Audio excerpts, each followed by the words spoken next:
सास बनने की ट्रेनिंग। सुधा के बेटे की शादी होने वाली थी और वो इतनी एक्साइटेड थी कि आज मैं ऊपर आसमान नीचे, आज मैं आगे ज़माना है पीछे। अरे हाँ भाग्यवान, तू सबसे आगे ही है।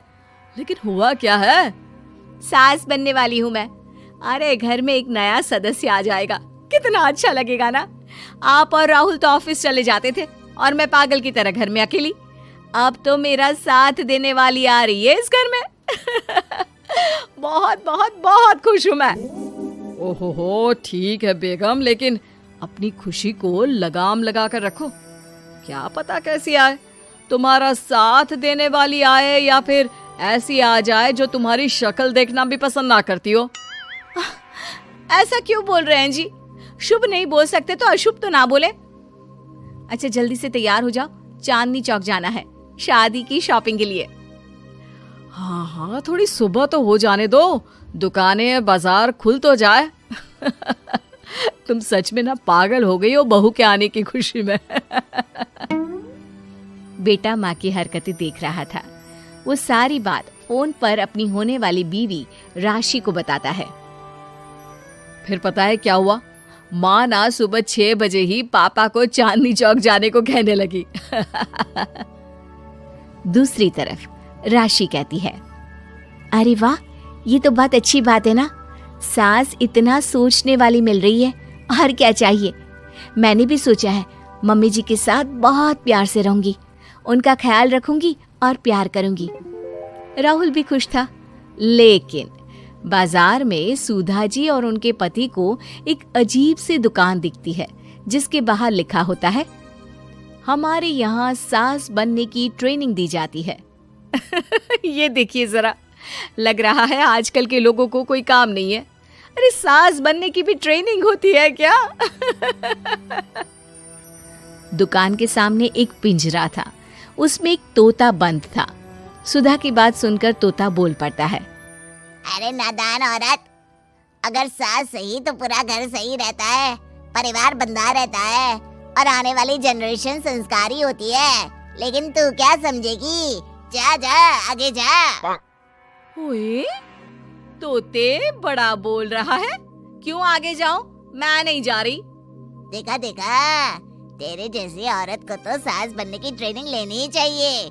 निकाल 1000 रुपये और जान दर, नहीं तो पूरी जिंदगी रोती रहेगी। सुधा को तोते की बात में दम लगता है। ए जी, निकालो ना जरा 1000 रुपए। अरे पागल हो क्या? जानवर की बात में आ रही हो? किस पागल आदमी की सुन रही हो, जिसे ये भी नहीं पता कि तोता जानवर नहीं पक्षी होता है। चलो निकालो 1000 रुपये और अंदर जाकर सास के रूप में जीवन को सफल कर लो। हाँ जी, बात तो ये सही बोल रहा है। कहाँ मैं आपकी बात में आ रही हूँ? मैं तो अंदर जा रही हूँ, 1000 रुपये दीजिए। पति क्या करता, बीवी की आज्ञा सर आंखों पर। लेकिन जैसे ही सुधा अंदर जाती है, सामने कई औरतें पहले से ही बैठी होती हैं। मेरी पहली बहू के वक्त मैंने इतना नहीं सोचा था, और आज वो मेरे सर पर चढ़कर नाचती है। गुरुजी, कोई उपाय बताए। तभी गुरु की नजर सुधा पर पड़ती है और वो आंखें बंद कर लेता है। तू पहले भी मेरी दुकान के सामने से होकर गई थी ना, तब क्यों नहीं आई? औरत जो कि गुरु के साथ मिली हुई थी। महाराज, तब पता नहीं था कि सच में सास बनने की भी ट्रेनिंग लेनी होती है। लगा था घर में कोई सदस्य आ रहा है जो सारा दिन मेरे साथ रहेगी, लेकिन ऐसा तो कुछ भी नहीं हुआ गुरुजी। चल फिर, पैकेज लेकर 20,000 वाला कल से आ जाना। जी महाराज, गुरुजी की जय हो। वो औरत भी सुधा को देखती है और कहती है, सही जगह आई हो बहन। 10-20 हजार का मुंह नहीं देखना भाई, बस घर बस जाए तो सोचो गंगा नहा ली। बहुत कमा लेंगे अगर परिवार एक रहा, नहीं तो बुढ़ापा वृद्धाश्रम में बिताओ। सुधा डर जाती है। वो गुरु के पास जाती है और उन्हें पैसे देती है। देखो, एक मंत्र गांठ बांध लो कि कभी भी बहू को बेटी ना समझना। जितना दबा कर पहले दिन से रखोगी, धीरे धीरे प्यार दोगी तो मान रखेगी, नहीं तो। ना जी ना गुरुजी, समझ गई। अरे भला हो भगवान का जो आपसे मिला दिया, नहीं तो मैं। हाँ हाँ, आगे बढ़ते जाए, पीछे और भी लोग हैं, सबको मौका दे। सुधा घर आ जाती है। राशि शादी करके घर आती है तो दिमाग में सास की वही छवि होती है जो राहुल ने दिखाई थी। देखो राशि, मैंने काम वाली हटा दी है। वो क्या है ना, 2000 महीने लेती थी, यानी कि 24,000 साल का, और 5 साल में उसे जोड़ो तो 1,20,000 रुपए। माँ जी, और 10 साल जोड़े तो? तभी राहुल आ जाता है। अरे बस बस, इतना मत जोड़ो, फिलहाल भूख लगी है, कुछ खाने को दो। अरे पर बर्तन तो गंदे हैं ना, काम वाली तो आई नहीं, फिर बर्तन कौन धोएगा? अरे कौन धोएगा मतलब? तू धोएगी? मैं? ठीक है, मैं धो लेती हूँ। धो कर देती हूँ, आप खाना बना ले। अरे खाना भी तू ही बनाएगी? ये क्या बात होती है माँ, क्या हो गया तुझे? कल तक तो कुछ और ही बोल रही थी। लेकिन सुधा का व्यवहार सुधरने का नाम ही नहीं ले रहा था। बहू और बेटा ससुर से बात करते हैं। पिताजी, क्या हो गया है माँ जी को? वो क्यों ऐसे व्यवहार कर रही है जैसे मैं कोई नौकरानी हूँ? पिता क्या करता, बता देता है सारी कहानी कि कैसे सास का दिमाग एक गुरुजी ने खराब किया है। सास बनने की ट्रेनिंग?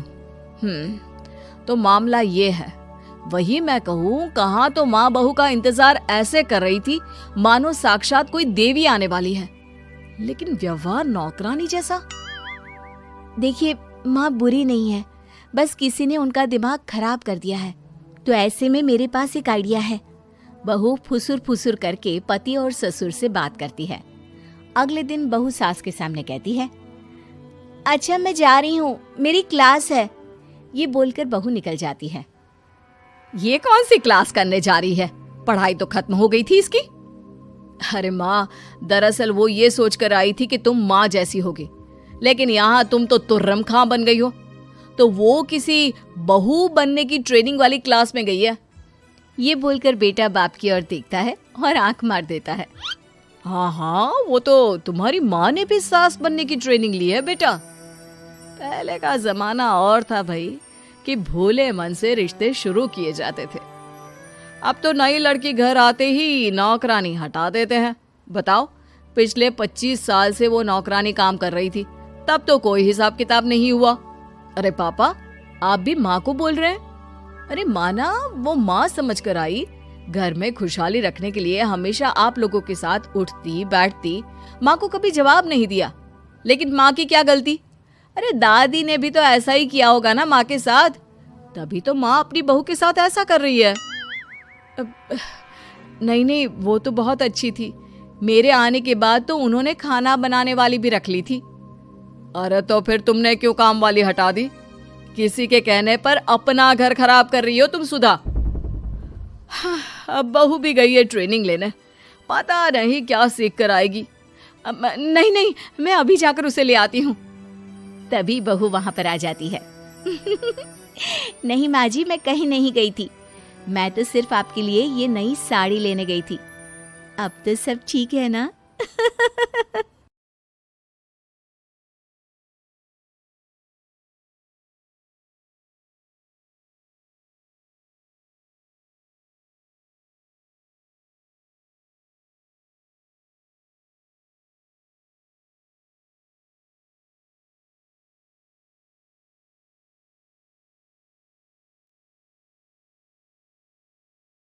ऐसा लगा, अंत में बताइएगा जरूर। अरे बहू, चाय ले ले, उठ जा बेटा। अरे मम्मी, रहने देती ना, मैं उठ तो रही थी। अरे कोई बात नहीं, खाने में क्या बनाना है वो बता दे। देख लो माँ, कुछ भी जो ये कहे बना लेते हैं। बेटा, मैंने तो जो सब्जी थी वो काट दी है, तू बस रोटियां बना लेना। ये हर रोज सुबह का सीन था ममता के ससुराल का। एक दिन पड़ोसन कहती है, अरे बहन जी, सारा दिन काम करती रहती हो, थकती नहीं क्या आप? बहू क्या करती रहती है सारा दिन? अरे वो भी कुछ ना कुछ करती ही रहती होगी। अब इतनी भी बूढ़ी तो नहीं हूं मैं जो बैठ जाऊं कि सामने काम पड़ा है और मैं बैठ ही रहूं। अरे लेकिन बहू की तो आदत खराब हो जाएगी जब सारा काम आप ही कर दोगी। अरे ठीक है ना, कम उम्र में हमारी भी शादी हुई थी। अब आजकल के पढ़ने लिखने वाले बच्चों को सारी जिम्मेदारी लेने में भी तो वक्त लगता है। बहू है तो क्या हुआ, मेरी बेटी की उम्र की ही है ना। एक उसे भी देख लो, चाय बनाने के सिवा आता ही क्या है। ममता से सारी बात करती है। हाँ, मम्मी जी ही ज्यादा काम करती हैं, इसमें कोई दो राय नहीं है। लेकिन मैं भी क्या करूं, ऑफिस और घर के बीच जो वक्त मिलता है उसी में काम कर लेते हैं, है ना। दिन बीत रहे थे। सास बहू के बीच की बॉन्डिंग अच्छी थी, लेकिन जब बहू माँ बनती है तो जो थोड़ा बहुत काम किया करती थी वो भी छोड़ देती है। बहू, ये ले, तेरे लिए बनाया है। इसको खाने से बच्चा और तू दोनों स्वस्थ रहेंगे। ठीक है माँ जी। माँ जी, वो बच्चे के लिए गद्दे जो सूख रहे हैं ना छत पर, जरा ले आइए ना। तभी वहां पति आ जाता है। अरे माँ रुको, मैं ले आता हूँ, तुम मेरा खाना लगा दो। माँ किचन में चली जाती है। पता है, बगल वाली डॉली है ना, वो लोग हमारी साइड के हैं। उसकी सास ने तो उसकी हड्डियों को मजबूत करने वाले लड्डू बनाए हैं। उसे भी बच्चा हुआ है ना। पता नहीं मम्मी जी क्या पानी सा उबाल कर दे देती है, मैं तो बस वही खा लेती हूँ। अरे तो तुम्हारे साइड बनता है तो तुम अपनी माँ से बोल दो, वो बना देंगी। आहा, माँ की तबीयत ठीक नहीं रहती, तुम जानती हो ना, कैसे बनाएंगी वो। अरे क्या हो गया सासू माँ को? कल तक तो फेसबुक में किटी की फोटो डाल रही थी। अच्छा अच्छा, चुप रहिए। डॉली की सास ने मनाया है, तुम लोगों का भी तो फर्ज बनता है। तभी वहां सास आ जाती है। ये ले बहू, गर्म पानी की बोतल। गर्म पानी पीने से पेट अंदर हो जाएगा। नहीं नहीं माँ जी, गर्म पानी पीने से प्यास नहीं बुझती। अरे पी लेना बेटा। वो बगल वाली डॉली को तो जानती है ना, जो तुम लोगों के साइड की है। तेरे साथ ही उसका भी बच्चा हुआ था। बेचारे का कोई ख्याल रखने वाला नहीं, सारा काम करती है और रात में बस एक लड्डू खाकर सो जाती है। पेट तो लटक ही गया है और बच्चा तो कितना कमजोर सा है उसका। अच्छा माँ, क्या बात है, डॉली की ये हाल है? क्यों मैडम, क्या कहना है आपका? अब पता है मुझे, किसी के पास मेरी सास की तरह सास थोड़ी ना है। नहीं नहीं बेटा, ऐसा नहीं है। मेरे लिए तो तुम सभी मेरे बच्चे जैसे ही हो। ममता को समझ में नहीं आता कि वो सास में कैसे कोई बुराई निकाले, क्योंकि हर कोई उससे उसकी सास की तारीफ ही किया करता था। एक रोज ममता के घर उसकी ननद आती है। अरे भाभी, मुन्नी को तो 6 महीने हो गए, आप अभी भी बेड पर हो। आ गई है आप? कैसी हैं बुआ? बच्चा होने के 6 महीने बाद आई हैं आप? भाभी, अमेरिका दूर है ना, तो वक्त लग जाता है। अब इनकी छुट्टी अभी थी तो सभी आ गए। वैसे माँ कहाँ है? थकी हारी सास बेटी को देखकर खुश हो जाती है। माँ, इस बार तेरा वीजा तैयार है, मेरे साथ चलने को तैयार रहना। हाँ हाँ बेटा, मैं तैयार हूँ। अरे ऐसे कैसे माँ, मैं कैसे मैनेज करूंगी? कैसे मतलब? जैसे मैंने किया अमेरिका में, आप इंडिया में कर लेना। वैसे आपका तो मायका भी पास ही में है ना। हाँ वो तो है, लेकिन वहाँ माँ के पास वक्त नहीं होता। ईश्वर भक्ति में उनका सारा समय चला जाता है। भाभी, बेटी परेशान हो तो माँ का ध्यान आरती में कैसे लग सकता है? समझ में ही नहीं आता। वैसे भी अब माँ को मैं अपने साथ ले जा रही हूँ। माँ को विदेश घूमने का शौक है ना। ममता मन मारकर चुप हो जाती है, लेकिन मन ही मन सोचती है कि वो कैसे सारा काम मैनेज करेगी। पति का खाना, नाश्ता, मुन्ने को नहलाना धुलाना, फिर रात भर इसके लिए दूध तैयार करना। माँ तो सारा काम करती थी। हे भगवान, ना भाई ना। क्या हुआ भाभी? क्या सोचकर ना भी ना कर रही हो? अरे कुछ नहीं, बस बच्चे के बाद से ही कमजोरी ज्यादा हो गई है ना, तो अचानक से बड़बड़ाने लगती हूँ मैं। अगले दिन ममता अपनी माँ को फोन करती है। राधे राधे। माँ मैं क्या करूँ, मेरी सास तो अमेरिका जा रही है बेटी के पास। अब घर का सारा काम, बच्चा, सब कैसे मैनेज करूँगी। तू आ जाना माँ कुछ महीनों के लिए मेरे पास। अरे ना ना ममता, मेरे बस की बात नहीं है काम धाम। अरे तू तो जानती है ना, मैंने तो तेरे भाई की शादी भी गरीब गांव की लड़की से इसीलिए ही की थी कि वो चुपचाप घर का सारा काम करे। वैसे भी अब तो आदत भी नहीं रही मेरी काम करने की।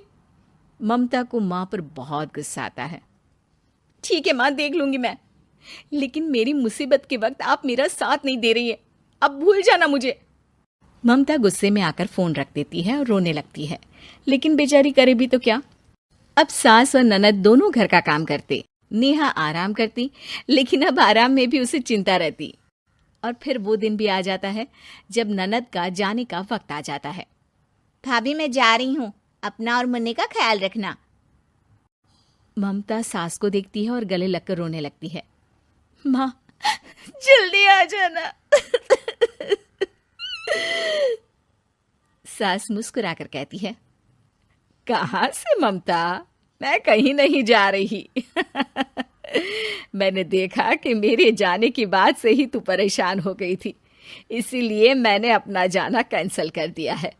तू चिंता ना कर, मैं तेरे साथ ही रहूंगी। ममता को अपनी माँ की बात याद आती है कि कैसे उसके कहने पर भी ममता की परेशानी को समझने की बजाय उसने मना कर दिया, जबकि सास ने बिना कुछ कहे बहू की समस्या पढ़ ली। हाँ माँ, हम सब साथ चलेंगे बाद में दीदी के घर अमेरिका। आज से आप रानी बनकर रहना और मुन्ने को देखना। मैं समझ चुकी हूँ कि मेरा फर्ज क्या है।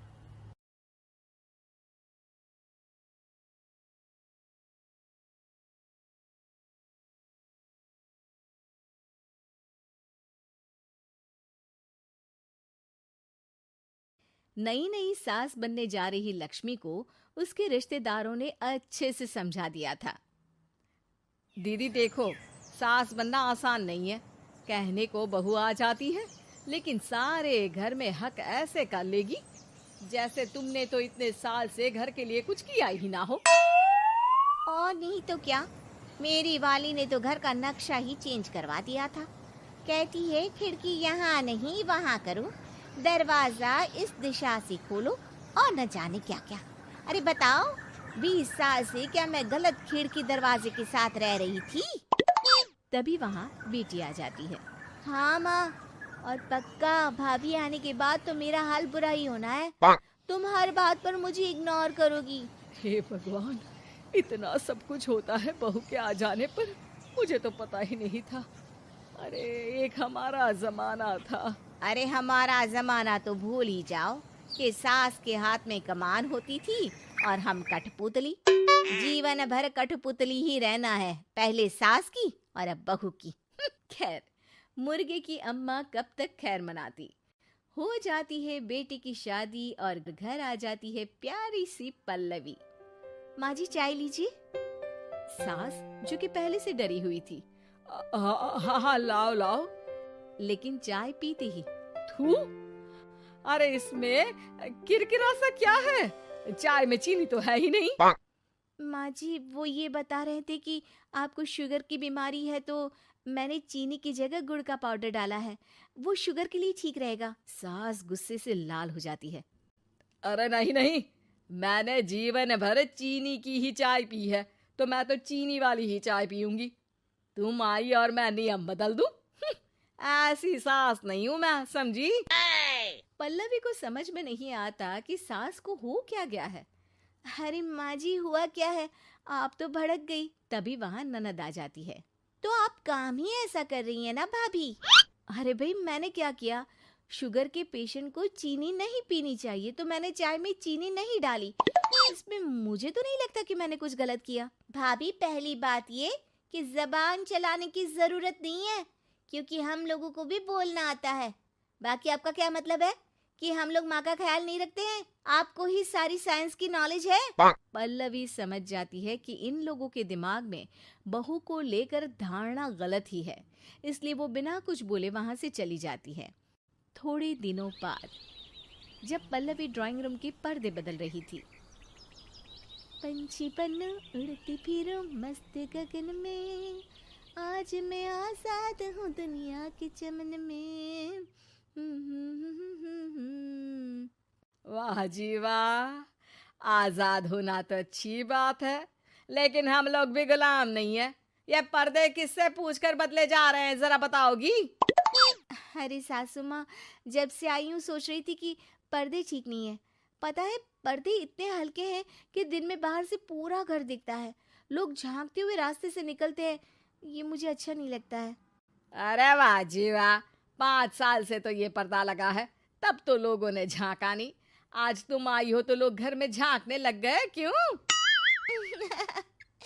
अरे भाभी, आपको ये तो नहीं लगता कि आप हीरोइन जैसी दिखती हो, या इतनी सुंदर हो कि लोग आपको झांक झांक कर देखते रहें? मैं भी रहती हूँ इस घर में, लेकिन मजाल है। पल्लवी सर पर हाथ रख लेती है, पर्दे लगाकर पुराने पर्दों को हटा देती है और निकल जाती है। देखा माँ, इसे कहते हैं मनमर्जी। आपने मना किया, फिर भी भाभी ने पर्दे हटा ही दिए। ठीक है बेटा, शुक्र करना पर्दे ही हटाए हैं। अरे कहीं किसी दिन ये हमें ही ना हटा दे। ऐसे कैसे हटा देंगी, हम क्या पर्दे हैं?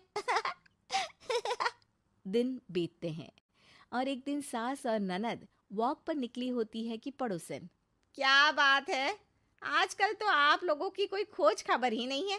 तरस गए हम लोग तो। अरे नहीं नहीं, बस घर पर ही रहते हैं पहले जैसे। पहले भी तो इतनी ही खोज खबर थी ना। अरे नहीं नहीं, पहली की बात और थी। और बताओ बेटा, बॉयफ्रेंड से चक्कर चल रहा है कि खत्म हो गया? पहले तो पर्दे से दिख जाता था कैसे तुम सारा दिन टेलीफोन पर लगी रहती थी, कभी शर्माती कभी रोती। अब तो पर्दे भी मोटे लगा लिए तो कुछ ठीक से दिखाई भी नहीं देता। हाँ? नहीं मतलब कोई ना, होता है इस उम्र में। और बताओ बहन जी, बेचारी बहू से तो पहले रोज तानेबाजी होती थी आपकी। रोज देखती थी कैसे उस पर आप दोनों मिलकर बरसा करती थी। अब ठीक है ना वो? चल बेटा, ये औरत तो पागल हो गई है। अरे पागल नहीं, आदत हो गई थी। जब मन उबा तो आपकी खिड़की से झांक लिया करती थी, अब कुछ दिखाई नहीं देता तो। सास और ननद घर आती हैं, जहां बहू पर्दों को बदलने के लिए खड़ी होती है। अरे ये क्या कर रही हो? आपने ही कहा था ना पर्दे बदल देना। अब उस दिन तो उतारे थे, सोचा धोकर लगाऊंगी, आज सूख गए हैं तो लगा देती हूँ। तभी ननद चिल्लाती है, अरे नहीं नहीं भाभी, ठीक है ये पर्दे रहने दो। वो पर्दे कम, सीसीटीवी ज्यादा थे पड़ोसियों के लिए। समझ में आ गया अब आपको? हाँ हाँ आ गया, अब जरा चाय तो बना कर ला दे। पल्लवी सास को चाय लाकर जैसे ही देती है, चाय पीकर सास झूमने लगती है और जमीन पर गिर जाती है। हाय रे भाभी, क्या मिलाकर पिला दिया माँ को, वो तो गिर ही गई। तभी बेटा डॉक्टर लेकर आता है। चेकअप के बाद डॉक्टर कहते हैं, ओ माय गॉड, इनका तो शुगर लेवल बहुत बढ़ गया है। क्या ये चीनी खाती है? हाँ डॉक्टर साहब, मैंने कई बार इनको चीनी की चाय और मीठा के लिए मना किया, लेकिन ये मानती ही नहीं। माँ को कुछ होगा तो नहीं ना? वो ठीक तो हो जाएंगी ना? अरे बहू की बात नहीं मानती तो क्या बेटी की भी नहीं मानती है ये? बेटा, आप नहीं रोकती अपनी माँ को चीनी की चाय और मीठा खाने से? बेटी क्या बोलती, उसे वो दिन याद आ जाते हैं जब उसने भाभी को इस बात के लिए भला बुरा सुनाया था। डॉक्टर के जाने के बाद, भाभी मुझे माफ कर दो, लोगों के कहने में आकर हम लोगों ने आपसे बहुत बुरा व्यवहार किया, जबकि ससुराल वालों को ये समझना चाहिए कि घर बहू का भी होता है।